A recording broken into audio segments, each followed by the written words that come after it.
Hello and welcome from It's Still Not Summer Yet in Santiago, Chile, to this episode of Crossing Borders with Nathan Lustig, where I have conversations with entrepreneurs doing business across borders and the people who support them, with a focus on those with some connection to Latin America. My guest today is my friend and fellow entrepreneur, Horacio Melo, the co-founder of Solarity, a Chilean solar energy company that builds small and medium-sized plants close to their corporate customers. After raising a $650,000 seed round, Solarity has gone on to raise $18 million and provided an exit for its initial backers. I first met Horacio when he joined the Start-Up Chile team in 2011, after he made the jump from the corporate world back to his entrepreneurial roots. After his stint as the executive director of Start-Up Chile, Horacio decided to go back and start Solarity, a solar energy company. We cover how Horacio always knew he wanted to be an entrepreneur, what he learned working with thousands of startups during Start-Up Chile, and how and why he decided to start Solarity. We also talk about why Chile is a great place for solar energy, getting Solarity's first clients in risk-averse Chile, and how he's built the business into a success by focusing on culture. I hope you enjoy my conversation with Horacio Melo.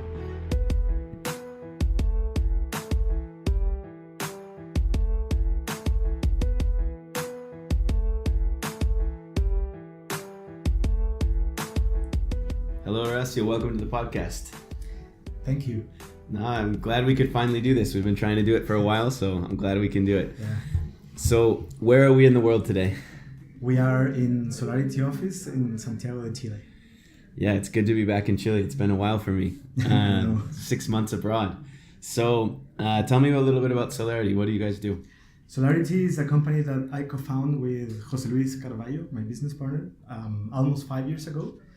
And in simple words, what we do is we sell electricity that came from our solar panels that are installed in our clients' rooftops or sites.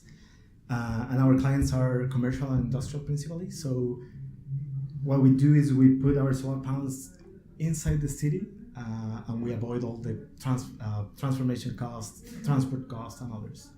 So let's talk a little bit about solar energy and Chile. Why is Chile an interesting place for a solar energy company? Radiation in Chile is amazing, especially in the north. But in Santiago, still like way better than Berlin, Paris, or many other places that are crowded of solar panels. So how much more is Chile? Like, what kind of numbers are we talking about here? So, for example, Berlin is equal than Punta Arenas, and just to have a number, there's a number that is 1,000 in Berlin, in Santiago is 1,500, and in Calama is 2,000. So it's like 50% better here and double in the north. Yeah. And Punta Arenas is like at the end of the world, basically, and that's the same we as don't, Berlin. We don't install in Punta Arenas because it's too bad for us. Mm-hmm. But if you see Berlin is full of solar panels everywhere.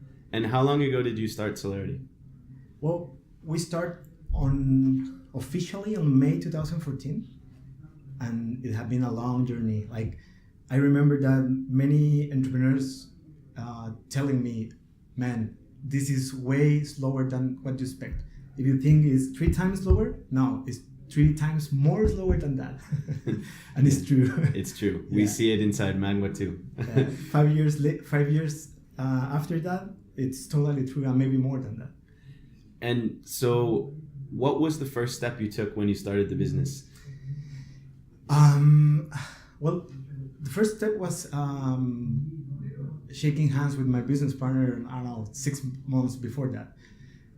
It was funny because I was at Start-Up Chile as executive director, and Jose Luis, which I met 10 years before, he was just coming back from Stanford. And he sent me an email like, I have this idea, the idea of Solarity. Do you think it's a good idea for Start-Up Chile? And I don't know, 8 months before that, I was on my honeymoon reading a book called Secrets of Silicon Valley. And that book talks a lot about Tesla, Solar City, and Elon Musk in general. And I was starting to see like solar panels everywhere because of the book, principally. So I have a similar idea than Jose Luis. So when he sent me that email, I reply, I have the same idea. You have 2 choices. Apply to Start-Up Chile and there's nothing I can do. Or don't apply to Startup Chile and we can do it together, because you are like the technical part of the business and like I could be the commercial one. So then we met and we took the decision to quit our jobs and start this company. So did you always know you wanted to be an entrepreneur, or was it something that just came up in your career? Always. Like when I was 12 years old, with a friend from school, we start selling Christmas gift and others in a bakery that his mom have in our town. I born in Concepcion, which is 500 to the south of Santiago.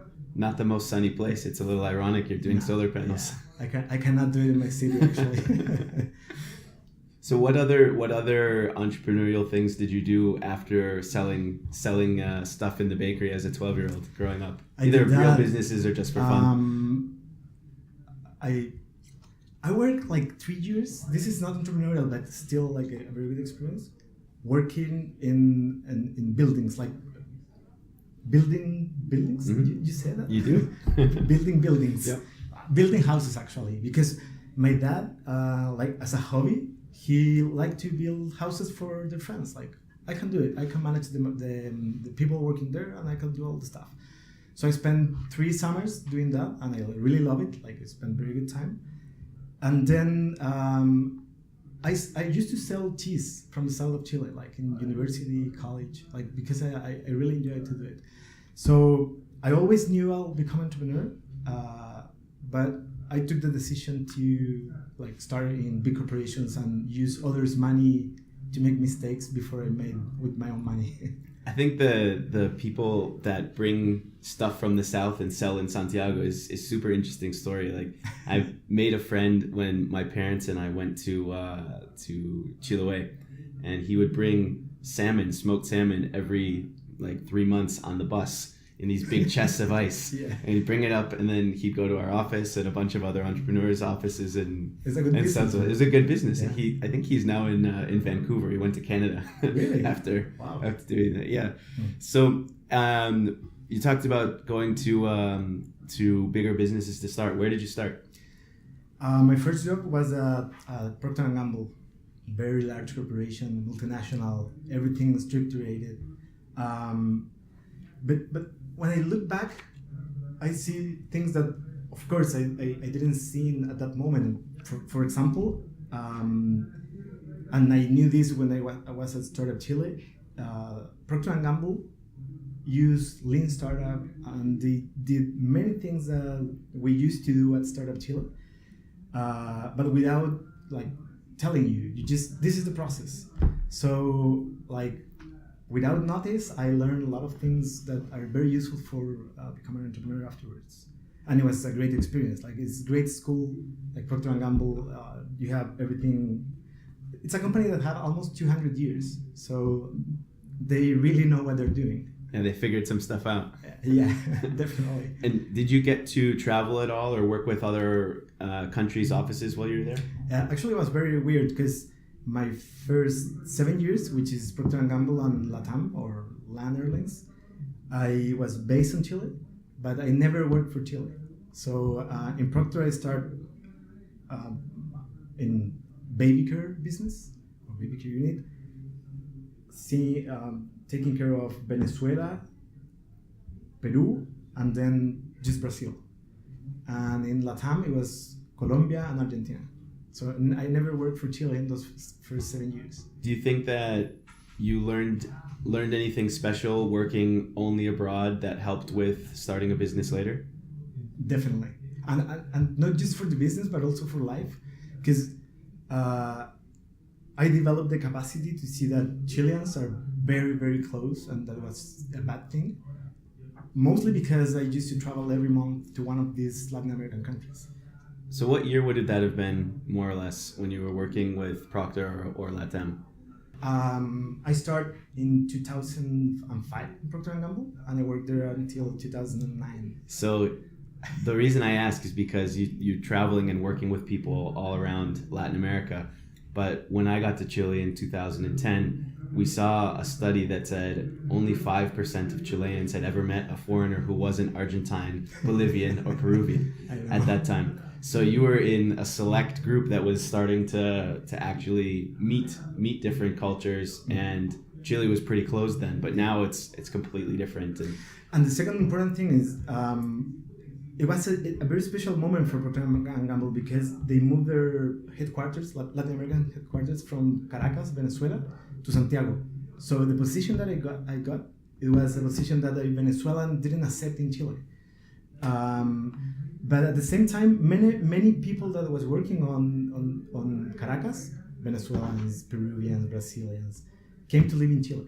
So I had this experience of traveling a lot, but also living the experience to have friends living in Chile and seeing that they had no plans for the weekend. And at the same time, I went to Venezuela for work 1 week, and I have plenty of plans and things to do during the weekend. So I started to realize that I should do the same with these friends living in Chile. But absolutely, I agree with you that at that point, Chile was very, very close. And so what made you decide to make the jump from private big companies to Startup Chile? Because I always knew, no, this was 50% Jan and 50% Nico Shea, and the capacity of convincement that Nico had. So, he does. Yeah, because first time I said, no, I'm super good here. LAN Airlines was offering me a position in Colombia. My dream was to live in Colombia. I really enjoyed like my 1 week every month in Colombia. And Nico convinced me at the end. I think Nico's episode 5, I'll put it in the show notes if you want to listen to his origin story of Startup Chile and the sort of the backstory around that. So what generation did you join Startup Chile? Or what year, if that's easier? Yeah, it was at the beginning of Generation 1, I think. Because Generation 1 didn't arrive yet, but they were selected.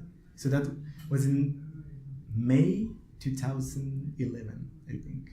Yeah, I think that you were just joining as we were just ending ours. Yeah. So we maybe crossed over just like a couple of weeks, and then we're meeting at events and stuff. Yeah, because the first time I saw you was in Petunias, and you just finished the program. Yeah. It was actually, I think it was the celebration because your generation just. Yeah. I think that was. Yeah. And so, what was your role to start at Startup Chile? Like everyone in Startup Chile, like there are many challenges. Do part of those challenges, but technically I was the second on board, whatever that means, because Jan at the end was, Jan told me Startup Chile, it's growing, we need more hands. So find your space. So as you continued to work in Startup Chile, you ended up as the director. Yeah. How was that change, and what was the process like of being the director? Well, Jan leaves because become entrepreneur as probably most of the Startup Chile staff. Then I become the executive director, and I think the only difference, because Startup Chile wasn't a startup at the end. We have secure funding, but like everyone was doing everything, or we have like specific positions, but people were like just solving problems and tackling challenges. So I think the main difference was like strategic vision and having all this interaction with the board in Stanford, and start thinking more in the long term of the program rather than a daily basis challenges. I think that's the main difference. I think you're the last ex-Startup Chile director to appear on the podcast. Everybody else has done it so far. And so I always ask, what did you learn from evaluating so many startups? Yeah, definitely Startup Chile changed my life. Like as I said at the beginning, I was always sure that I will become an entrepreneur. The question was when, but at Startup Chile I learned many things. You always listen that you learn by doing, but definitely you learn by seeing. Like I see more than 1,000 entrepreneurs doing good things, making mistakes, so I learned a lot. Maybe the most important learning is to see from inside how local we tend to think, like how, not just geographically, but we are very small thinkers, like it's always in Chile, everyone tend to think that we will do small things and that's okay. And that's very, or is reinforced when you see entrepreneurs from all around the world that are not very different from you. Like, it's like what we wanted to happen to Start-Up Chile entrepreneurs, it happens to us, staff. It's the same at the end. Yeah, it's like, we can do this. Like, we can become global and we can do like impactful stuff.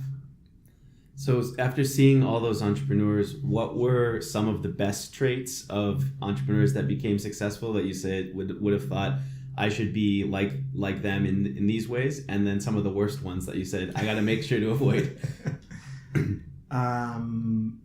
The pattern for the good ones are hard workers and not complainers.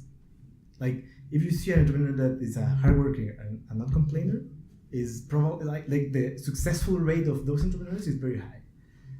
And it's the opposite for the bad ones. Like, people complaining all the time and not finding solutions for those complaints. Normally they didn't get it. Because for me, being an entrepreneur is like the opposite to complain. It's like, do stuff, solve problems. Like, nobody forced you, just do it. Don't complain about it.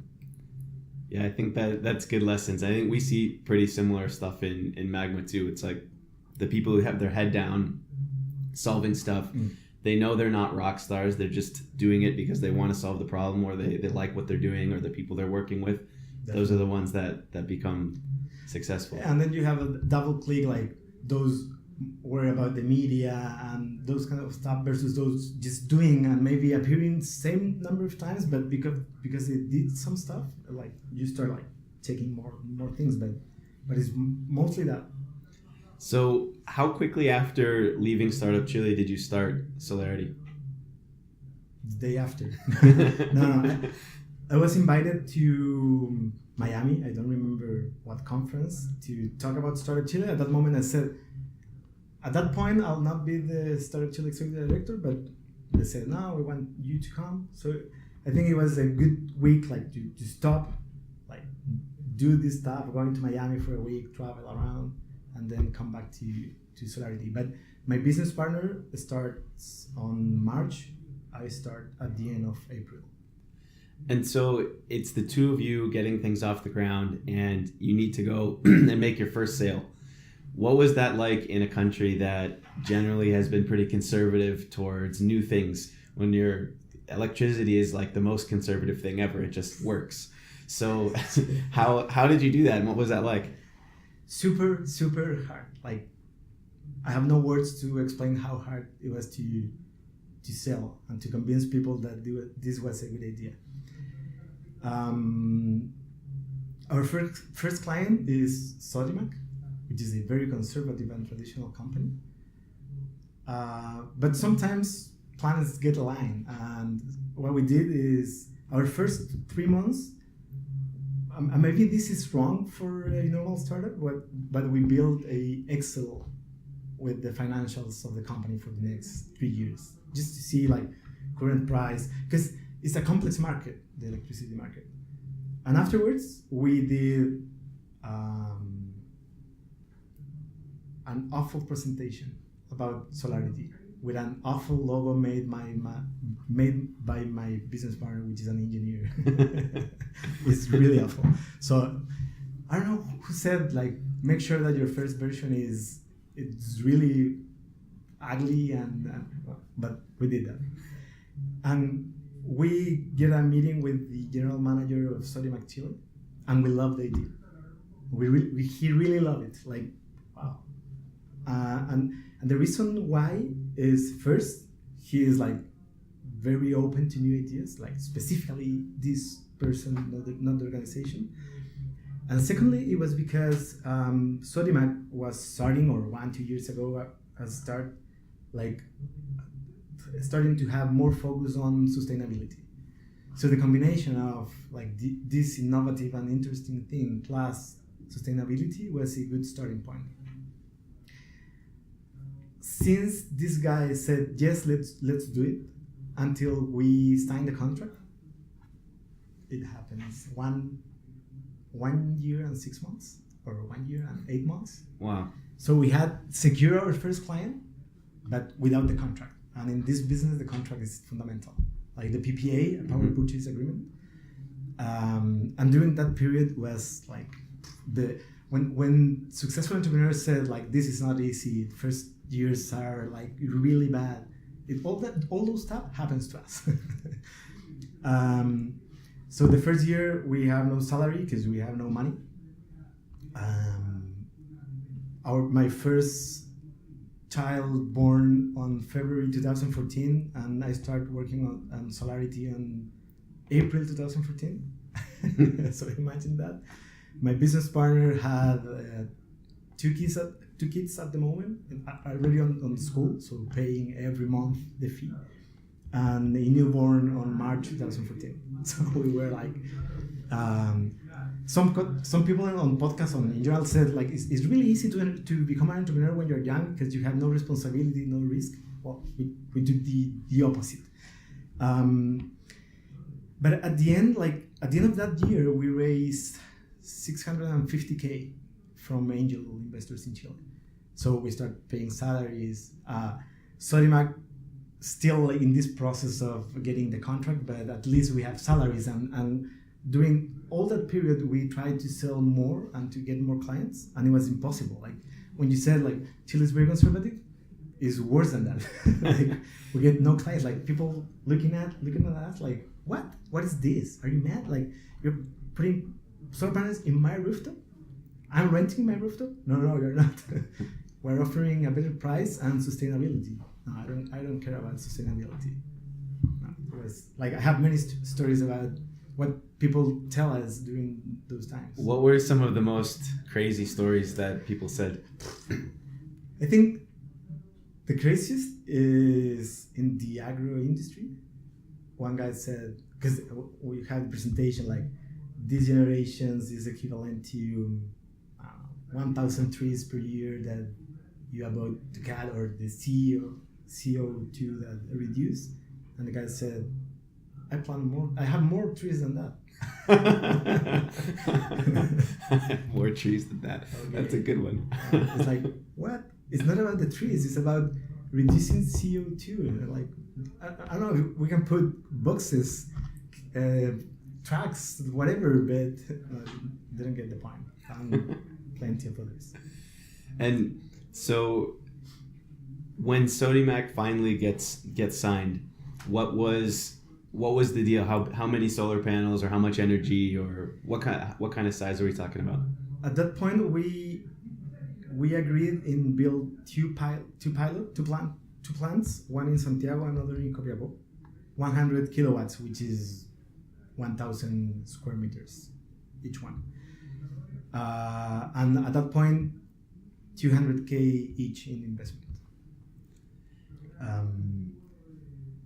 But the plan, it was, okay, let's do this. If it works, we want an expansion, an aggressive expansion. So we get the money for that, we build those plans, and then we start negotiating about the expansion. And how quickly were they willing to expand after you installed the first? In theory, it was 8 months, between 8 months to a year, which is good because you have a full cycle of solar radiation. What happens at the end is we signed the expansion contract in August 2017, last year, 1 year ago. So again, everything takes longer than you think. And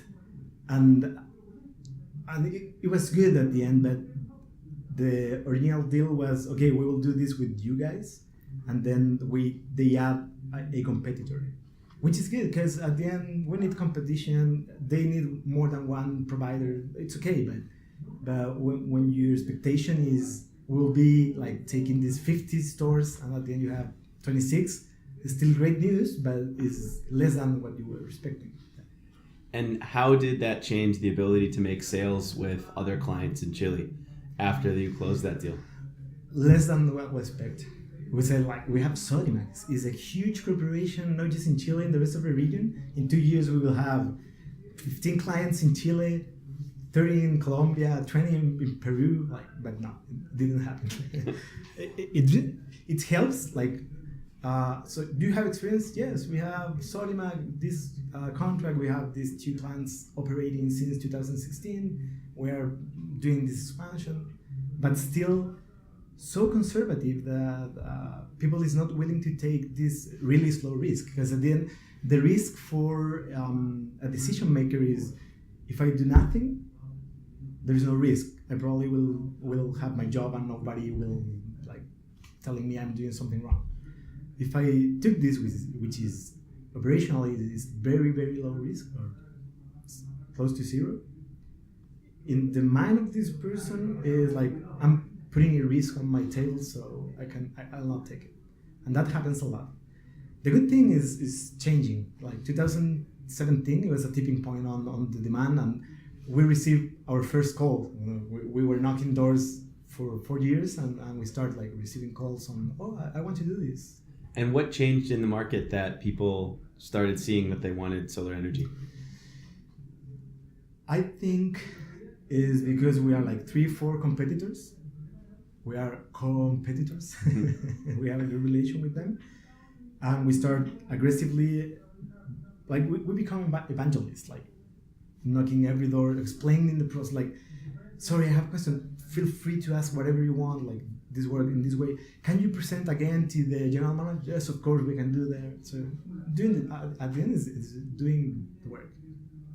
And so in terms of Chile, when you first started, and obviously not all of this is attributable to you guys, but when you started, what percentage of power did Chile generate from solar, and what is it now? It was 5%. Today is close to 20, and you're right. It's not because of us, because it's mostly from utility scale, which are in the north, huge plants. Our total business plan is equivalent to 2 of those plants. So that business grew very aggressively in the last 4 or 5 years. And what we saw was there was an opportunity on distributed generation, which is in simple words is to have consumption and generation close. So that's what we do.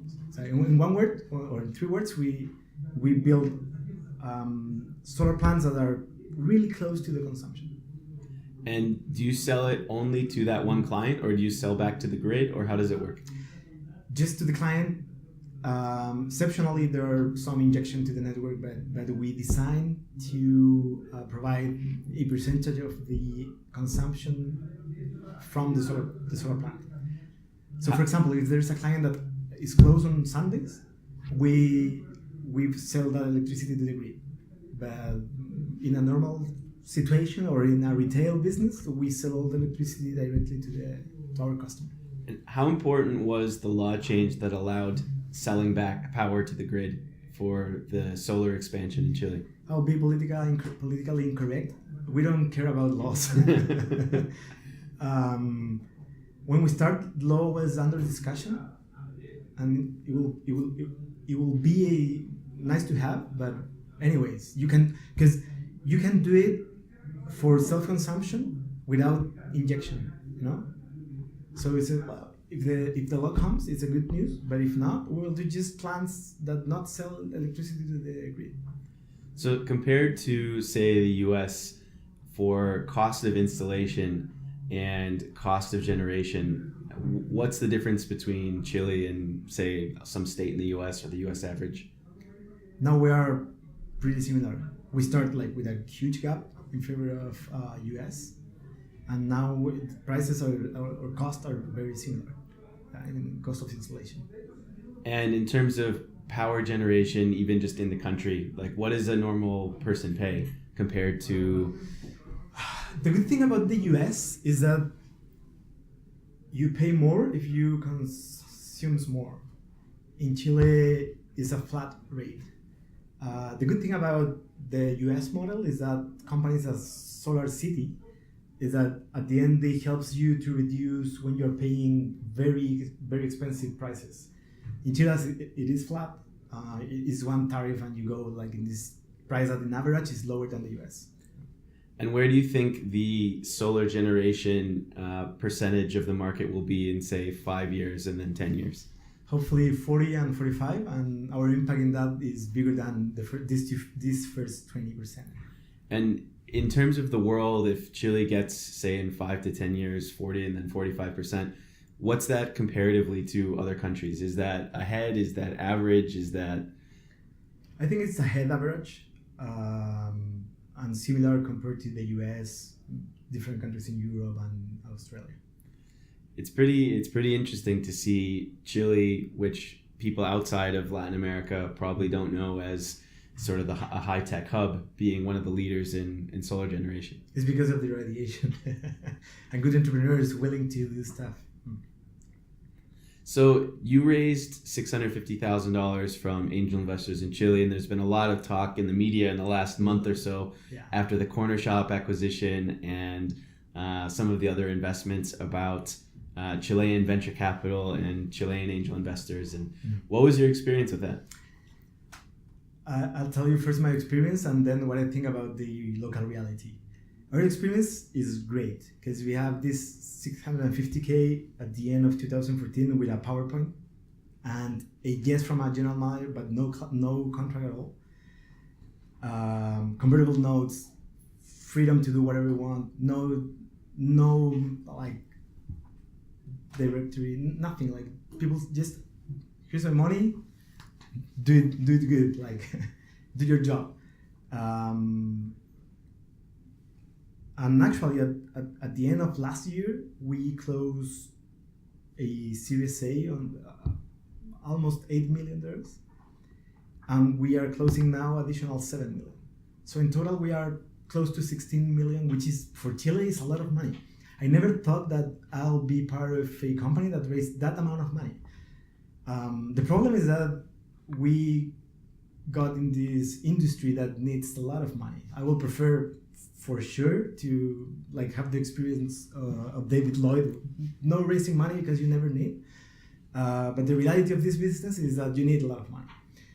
So our experience is, if I base my comments on my experience, is like Chile works super good for like innovative ideas that need money because we raised 16 million. And we have great investors. They're very supportive. They give us all the freedom that we need. This that people said in Chile doesn't happen, that when the investor put money on you, he's all the time like looking what you do. It's not our case. Like we have the freedom. We feel as we used to feel when we were two in the team, but with the resources to do what we need to do. So we have a very, very good experience. Having said that, what I think about Chilean reality is that we need 3, 4, 5 successful exits and successful entrepreneurs willing to become investors. And I start like saying this when I was at Start-Up Chile. My vision is that today investors mostly came from the financial sector, which means they have no idea how to become an entrepreneur. They never pay taxes, they never pay salaries, they never start a business, which means they never suffer like having challenges everywhere and no stability. And that's very important when you are in the other side of the table. Like if you see what happens in the US, I don't know if everyone, but most of the investors are former entrepreneurs. And because of that, today, all the money that it's on VCs and have VCs that have Corfo money, I don't like it at all. I work in Corfo. I think Corfo do a great job fostering entrepreneurship, but I like funds that have money raised from their LPs, no public funds, and putting their eggs on the real risk and taking the risk. And hopefully people managing that are entrepreneurs or former entrepreneurs. I think it's starting to happen. I think there's more entrepreneurs that have been successful. I think there's more of a culture of doing at least some amount of angel investing with small checks. So I think it's definitely starting to happen. I think it will happen for sure. I have no doubt. And when you see like the discussion about corner shop that no investors from Chile, the reality is that first they raise money from angels in Chile. I have some friends that are very happy. And then if you have your company and you have US funds with very good terms willing to put you money, you don't come to Chile to lose your time with the terms that you already know how it works. So it's true. No Chilean VCs put money, but it was because they were competing with big like money from the US, which is other terms way more attractive. So that's in favor of the local investors. What is really bad is the fact that when they did this Series A, no Chilean investors called them. That's a great point that they raised. Like many VC funds from the US call us after we raise money, and no Chileans. That's a very good point, and it shows how it works in Chile. Like they're super comfortable, sit on their seats, and not like scouting for good opportunities. I think it's interesting too, because I think there might be a cultural thing too, not just with Chile, but with LATAM in general, where we'll get on the VC side of the table, we'll get entrepreneurs that are reaching out all the time. Yeah. They'll, even if we've said, sorry, no, we're not going to invest, they'll still put us on their monthly or quarterly updates, and we'll see what they're doing. If they've got another offer on the table, they'll tell us, and others just don't. And so I think it might be a cultural thing as well for just overall, where, you know, if we look at who is the most aggressive at getting our time, it's either people from the US who are in Latin America now and either immigrated or came for Start-Up Chile, Colombians who have no problem reaching out, and it's a different culture, and also and Argentines. Also no problem reaching out and sending. But yeah. Chile, Peru, Ecuador, even Mexico, we don't get the same sort of updates and sort of like putting pressure on us to say, hey, I'm doing great, you should give me money, even though you said no or you haven't been interested in the past. That's totally right. And in this point also, it's important to mention that I think we need like our Paul Graham type, like a person that was really successful, is really smart, and he's willing to do this Y Combinator thing, and he doesn't need a salary. You know, it's like he's doing because he really believes in, like he's not looking for benefits for his own. It's just like and he's doing great. Like imagine I don't like to see like Y Combinator from Latin America, but a similar program. I don't care if in Chile, Peru, Colombia, but when you have like these very talented people that had an exit and is willing to start like working as partner in this program, I think is very, very useful, and hopefully it happens in Latin America in the next 5 years. Well, there's for sure going to be more exits in the next 5 years, yeah. So there's going to be more and more entrepreneurs that are able to take that risk and do it. So I think it's going to be great. I mean, we were talking the other night about how in the last 5 weeks there's basically been the same amount of capital invested into Latin American startups or in acquisitions as like all of 2014 in the last 5 weeks. Yeah. So it's really starting to happen, and I think, you know, as this ecosystem builds, there's going to be entrepreneurs that will do it, and it's going to be much better for the ecosystem. Definitely. And Chileans, Peruvians, Ecuadorians, we need to be more like less conservative and start like pushing more. Yeah, I think as the culture of entrepreneurship continues to diffuse throughout the region, and you have successful entrepreneurs from each country that are talking about best practices, I think it'll keep happening. So sorry, our angel investors in this Series A, we did an exit for them. 2x, they're very happy. We are very happy because I'm not like I'm quite stressed when we have like people from others and to make sure that they have good results. So this like mafia that PayPal have and everybody talks about, I think we need to replicate that like in different scales, of course. So now when we have a friend that is doing good and they need to raise money, I contact my previous investors and said, this guy is raising money. I know you have money. Like help them and grab a coffee. How did you go about getting them their return on the later round? Did they come to you and say, hey, when you get a next round, I want out because I want to have return? Or was it something where you were saying, hey, there's this option, or the investor came and said, I want to own more equity, let's make this happen? We recommend them to take the opportunity because at the end, we didn't raise money from our ABC, we raised money from our private equity. So midterm they want to have control, they want to have, I don't know, 80% of Solarity or whatever. So we realized, because at the beginning every angel investor said, we want to keep going on Solarity and do all the next investments. But then we realized it was a good opportunity to like finish this stage, like say thank you to everyone, like here's your money, thank you very much, that's it, and start again with this monster that we didn't know at that point. And that there were many risks around that, principally on image and the relation between angels and the private equity. I think it's a good success story to talk about, where in a region where there haven't been many exits and even a lot of successful companies that end up, we see really a lot, especially in like software as a service companies that get to 3 to 8 million in revenue, but probably won't have an exit. And if they do, it will not be a super a high multiple exit, because they're growing slower. It's Latin America. There's not that many acquirers.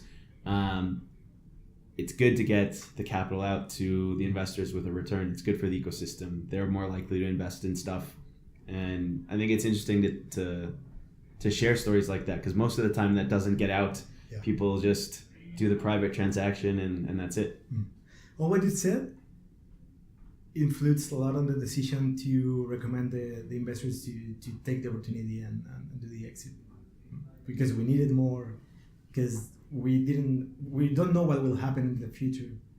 It's many risks. So talking about what's going to happen in the future, what's next for you and Solarity? Today our biggest challenge is sales, of course. Like without sales, there's nothing to do, and sales in this industry is really hard, really slow. It's really evangelism. And today we have 24 megawatts in signed contracts, so that's our portfolio. And we are building those 24 megawatts, which is the second very big challenge, because build stuff is not easy. You have workers that didn't show up on a specific morning. You are working on the rooftop of a client that is working downstairs, and have people that enter all the day to buy stuff. So the challenge is to growth in sales and growth in installations, because at the end we see money when we have operating installations, not when we close the contracts. And in average, between the time that happens between we sign a contract and we start getting money or receiving incomes is 6 to 8 months. So we have challenges in sales, building, and operating. This is maybe because of Startup Chile. I love software, and I work in a company, or I co-found a company that is hardware and is electricity. So we're working really hard on do the operation completely remote, like taking out the need to go to the plant and do stuff there. When we start, we were forced to connect our computers to some machines on the plant and get all the information. Now we are in a point where we get the information or the data faster and better than the owner of not the owner, The client. No, el fabricante. The manufacturer. The manufacturer. That's the word. The manufacturer of the equipment. You know. Today the guy that you say hello there is from Switzerland. Is a great hacker, and we're starting to build more software because sales and project, which is build new plans, at a certain point will stop or will decrease aggressively, and we'll have many megawatts to operate. And our plan is to operate from here and with software made by our own. Do you have any plans to do installations anywhere outside of Chile, or Chile is such a good market, just stay here? No. Yes, we have plans to go to at least Peru and Colombia. Our investors have operations and offices in Peru and Colombia, and their LPs are putting more pressure on have this business on Peru and Colombia. So we are Colombia. We start 6 months ago, like exploring the market. The approach we do is we go there, we meet some potential clients, and we will definitely go to the country when we have one client. Like what happens with SODIMAC in Chile, we want to replicate it in Peru and Colombia. I'm having conversation at the end of this month with some Peruvians to do the same, but the plan is hopefully next year to have something in Colombia and Peru. So what books, blogs, podcasts, documentaries, anything would you recommend to entrepreneurs building a non-software business, but then just books, blogs, podcasts that you like to recommend to people in general? I think software or no software, at the end, it's the same in terms of entrepreneurial vision. Of course, you need specific skills that are super different, but books that really helped me out, and I still remember it, and sometimes I read some paragraph, is From Zero to One. It's a great book for an entrepreneur. I also like a lot, because we didn't talk about culture, but for us, culture is really, really, really important. I love this phrase that said, culture is strategy for lunch. Like, it doesn't matter what you do if you have people that is, or a company that doesn't have a good culture. So I like a lot, Let's My People Go Surfing. I think that book is... See, it's an example of culture. We've got the happy birthday just in this side. That's what we were talking about before. This is a real atmosphere for the podcast. Amazing. So I really like, and lately I'm very obsessed with what Netflix is doing on terms of selection process and how people works inside. Actually, we have a very, very specific and strict selection process for Solarity, because we want free people working with us without the need to have a boss, because I don't feel I'm a good boss, and I don't want to be bossed to anybody. And people that is responsible, so they can take their own decisions. And that includes free vacations and all those stuff that are happening a lot in the US. We have some troubles with the Chilean law, but but we want people that feels the liberty to do, or to, I don't know, climb a mountain on Tuesday because they know that they had a lot of work on Wednesday, or whatever they want to do. So this book is Netflix. What is presentations on Netflix and culture is really important too. And there is a book called Un Puente para Dos Miradas. Mm-hmm. It's from a biologist from Chile, and it's a set of conversations that a group of scientists had with the Dalai Lama, and it's like incredible, like really, really good for.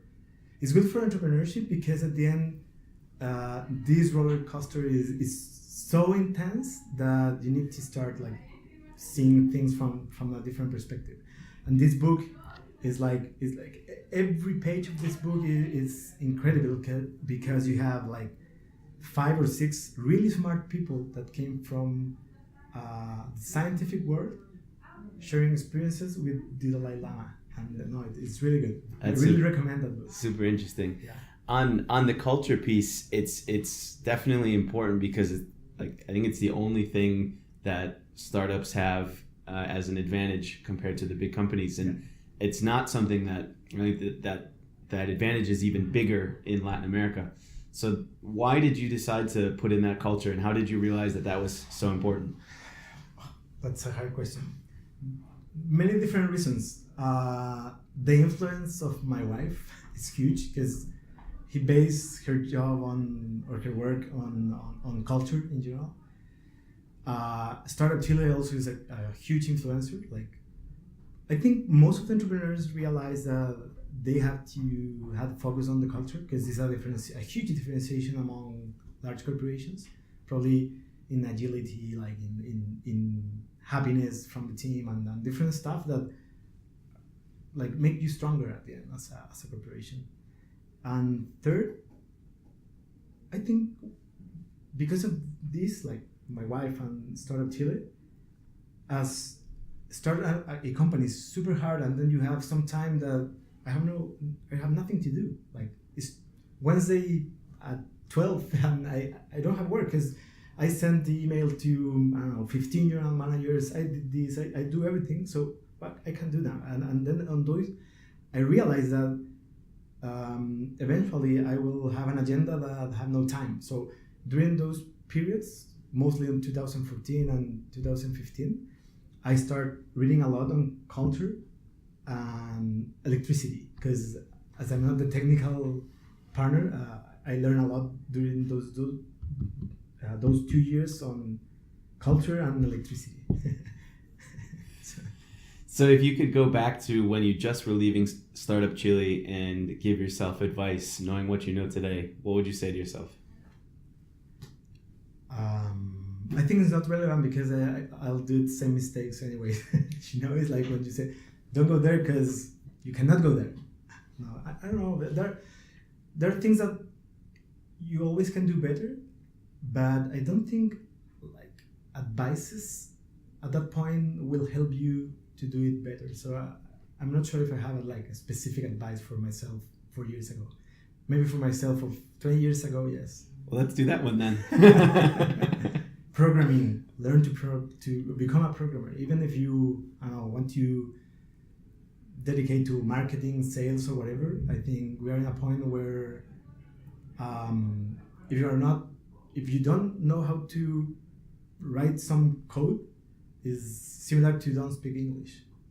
Like you cannot be in 2018 and not have at least an idea on how to code. So I'm doing some efforts on that for the last 3-4 years, but I have no time. No, it's good, and I appreciate you taking the time to do the podcast. This has been really fun. Thank you. And best of luck in the future, keeping to grow the company. Thank you very much. Thanks again for listening to this episode of Crossing Borders with my guest, Horacio Melo. Horacio is the 4th ex-director of Startup Chile to be on the podcast, joining Nicolas Shea, Rocio Fonseca, and Sebastian Vidal. If you want to learn more about the history of Startup Chile and the lessons these executive directors learned along the way, check out past episodes of the podcast on nathanlustig.com, iTunes, or Stitcher by searching Crossing Borders. If you enjoyed the podcast, please share it with a friend or on social media with your internet friends. Thanks to Horacio for hosting me in the Solarity office, and to Anka and Sofia who helped produce this podcast. Hope you have a great rest of your day.